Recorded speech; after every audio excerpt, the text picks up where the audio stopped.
جو بندہ دے گا تو وہ دینا اس کا بہت اچھا کام ہے.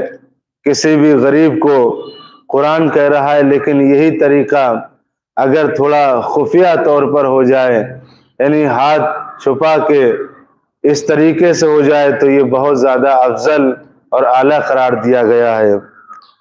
جس کو ہماری زبان میں کہتے ہیں کہ انسان کو عطا کرنا ہے، لیکن دکھاوے کے طریقے سے نہیں، بلکہ اللہ کی رضا اور اس اللہ کی مرضی کی خاطر دینا ہے.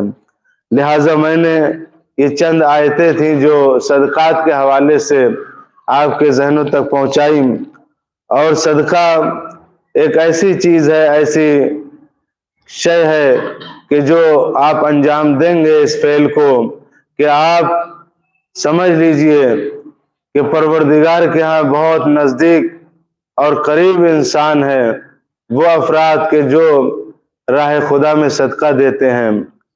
صدقے کے سلسلے میں ہمارے اور آپ کے پیغمبر خاتم مرتبہ حضرت محمد مصطفیٰ صلی اللہ علیہ وآلہ وسلم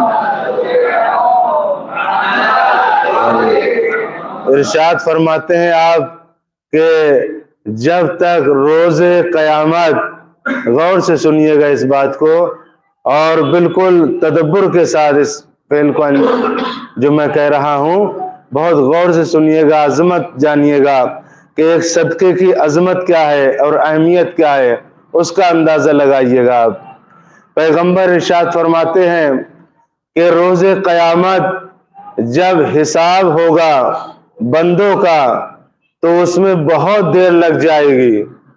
اس کی کوئی مدت نہیں لکھی گئی ہے، 10 سال 20 سال ہزاروں سال 800 سال 10,000 سال، کوئی اس میں وہ نہیں لکھا گیا ہے کہ کسی انسان جائے اور جا کے فوراً حل ہو جائے گا معاملہ، چلو آگے بڑھو. ایسا کچھ نہیں ہے، بلکہ بعض اور پرس میں تمہارے سالوں ہزاروں سال بھی لگ سکتے ہیں.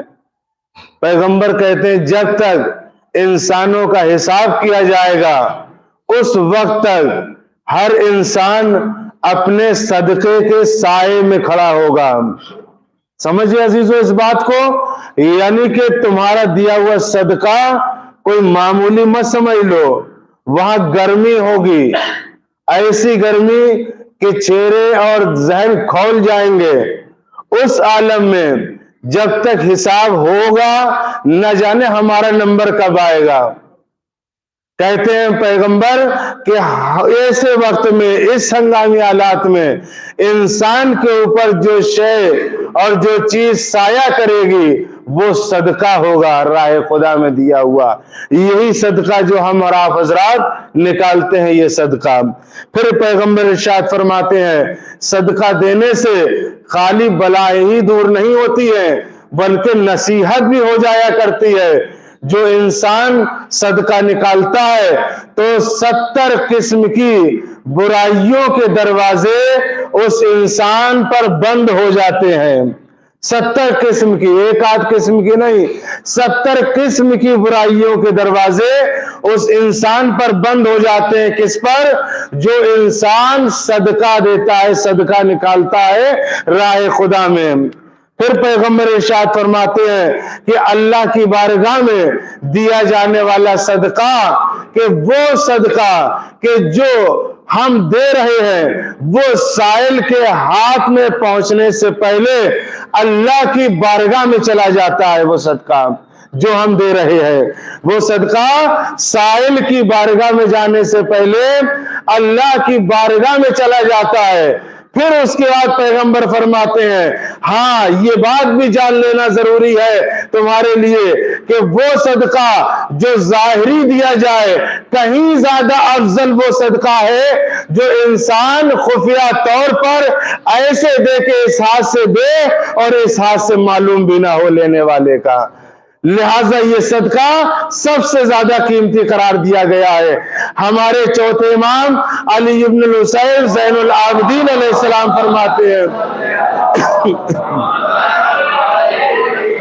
آپ بیان فرماتے ہیں کہ آپ مسلسل چوتھے امام ایک دن نہیں، 2 دن نہیں، 35 سال چوتھے امام رات کے اندھیرے میں اپنے دوش پر اور روٹیوں کا گٹھا بورا لاد کر لے جایا کرتے تھے، اور ہر دروازے پر جا کے غریب پہ کہتے تھے آ جاؤ اپنا حق لے جاؤ، یہ نہیں کہا میں دے رہا ہوں۔ سوال دیکھیے، امام کہتے ہیں آ جاؤ اپنا حق لے جاؤ، لینے والے لے لیا کرتے تھے، اور امام منہ دوسری طرف کر کے اندھیرے میں ہاتھ کے اوپر وہ روٹیوں کا گٹھر چھوڑ دیا کرتے تھے اور آگے چلے جاتے تھے۔ جس وقت یہ گٹھر چھوڑتے تھے، روٹیوں کو دیتے تھے سائل کے ہاتھ میں، تو امام ایک جملہ ارشاد فرماتے تھے، اور وہ جملہ کیا؟ امام کہتے تھے کہ ظاہری دیے ہوئے صدقے سے کہیں زیادہ بہتر ہے انسان وہ صدقہ دے کہ جو خاموشی کے ساتھ دیا جائے، ایسا صدقہ بروز محشر اس کا مددگار ثابت ہوگا۔ یہ ہمارے چوتھے امام علی ابن الحسین زین العابدین نے فرمایا ہے۔ عزیزوں، اللہم صلی علی محمد۔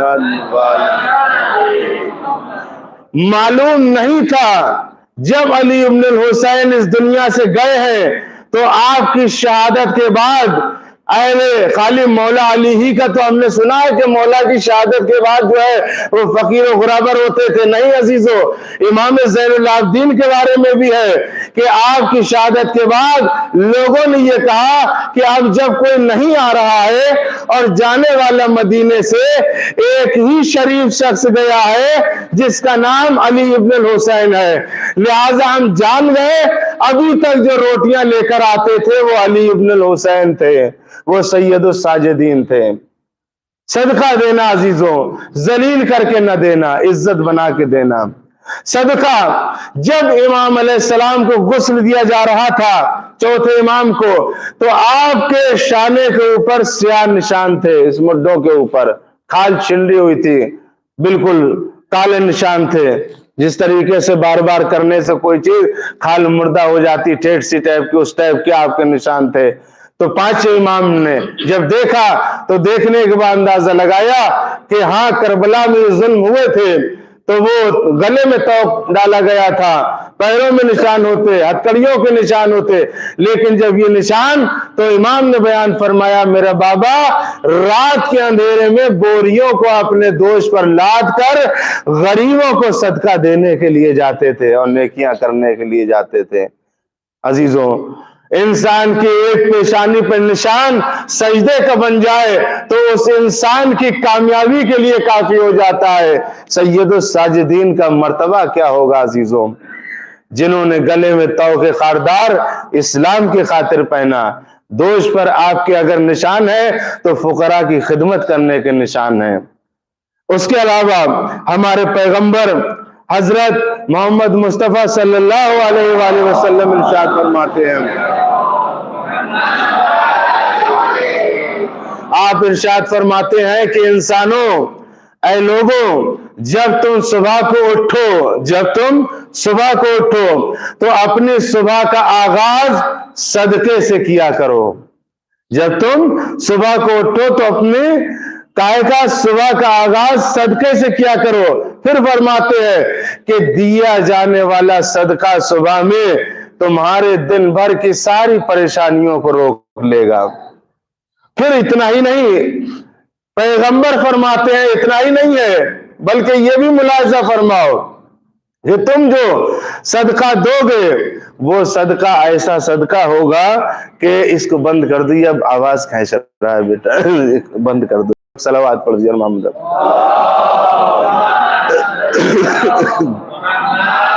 بند کر دو، آپ کی آواز تو جا رہی نا، ایک صلوات پڑھ دیجیے محمد علیہ وسلم۔